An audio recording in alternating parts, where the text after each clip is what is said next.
ಇವತ್ತು ಮೈಸೂರು ಜಿಲ್ಲಾ ಕಾಂಗ್ರೆಸ್ ಸಮಿತಿ ವತಿಯಿಂದ ಮಹಿಳಾ ಸಹಕಾರ ವಿಭಾಗದ ಜಿಲ್ಲಾಧ್ಯಕ್ಷರು ಹಾಗೂ ಬ್ಲಾಕ್ ಪದಾಧಿಕಾರಿಗಳ ಆದೇಶ ಪತ್ರವನ್ನು ವಿತರಣೆ ಮಾಡಲಾಯಿತು. ಮುಖ್ಯವಾಗಿ ಇವತ್ತು ಮಹಿಳೆಯರಿಗೆ ಜಿಲ್ಲಾಧ್ಯಕ್ಷರು ಇಲ್ಲಿವರೆಗೆ ಮಹಿಳಾ ಸಹಕಾರ ವಿಭಾಗ ಇರಲಿಲ್ಲ.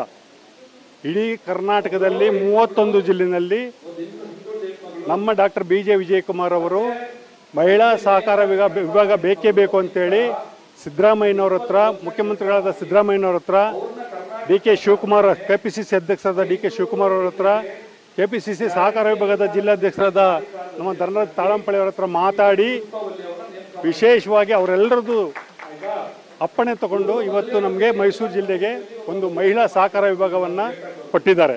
ಅದಕ್ಕಾಗಿ ನಾನು ವೈಯಕ್ತಿಕವಾಗಿ ಮೈಸೂರು ಜಿಲ್ಲಾ ಕಾಂಗ್ರೆಸ್ ಸಮಿತಿ ಪುರುಷರ ವಿಭಾಗದ ಸಹಕಾರ ವಿಭಾಗದ ಜಿಲ್ಲಾಧ್ಯಕ್ಷನಾಗಿ ಎಲ್ಲರಿಗೂ ಕೂಡ ನಾನು ಧನ್ಯವಾದಗಳನ್ನು ಹೇಳಲಿಕ್ಕೆ ಚಪ್ಪಣೆ ಗಿಮಿಕ್ ಅಂತೇನಿಲ್ಲ. ಇದು ಭಾಳ ದಿವಸದಲ್ಲಿ ಆಗಬೇಕಾಗಿತ್ತು. ಆ್ಯಕ್ಚುಲಿ 2-3 ತಿಂಗಳಿಂದನೇ ಆಗಬೇಕಾಗಿತ್ತು. ಈಗ ಅದು ಕೂಡ ಅವಕಾಶ ಕೂಡ ಬಂದಿದೆ. ಹಾಗಾಗಿ ಉಸ್ತುವಾರಿ ಸಚಿವರಾದಂಥ ಡಾಕ್ಟರ್ H.C. ಮಾದೇವಪ್ಪ ಅವರು ಕೂಡ ಬಂದು ಆಶೀರ್ವಾದ ಮಾಡಿದ್ದಾರೆ, ಅವರೇ ಉದ್ಘಾಟನೆ ಮಾಡಿದ್ದಾರೆ. ಹಾಗಾಗಿ ಇದು ಚುನಾವಣೆ ಗಿಮಿಕ್ ಅಂತೂ ಅಲ್ಲ, ಇದು ಮುಖ್ಯವಾಗಿ ಮಹಿಳಾ ಸಬಲೀಕರಣಕ್ಕೋಸ್ಕರ ನಾವು ಇದನ್ನು ಮಾಡ್ತಾ ಇರೋದು ಕಾಂಗ್ರೆಸ್ ಪಕ್ಷದಲ್ಲಿ. ನೀವು ಗ್ಯಾರಂಟಿ ಯೋಜನೆಗಳು ಸರಿಯಾಗಿ ತಲುಪಿಲ್ಲ ಅನ್ನೋದನ್ನು ನಾನು ಒಪ್ಪಲ್ಲ.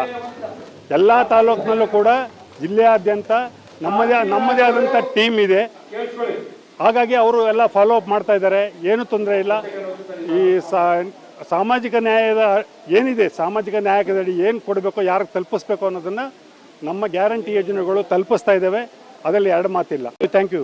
ಸಿದ್ದಯ್ಯ, ಮೈಸೂರು ಜಿಲ್ಲಾ ಕಾಂಗ್ರೆಸ್ ಸಮಿತಿ ಸಹಕಾರ ವಿಭಾಗದ ಜಿಲ್ಲಾಧ್ಯಕ್ಷ. Thank you.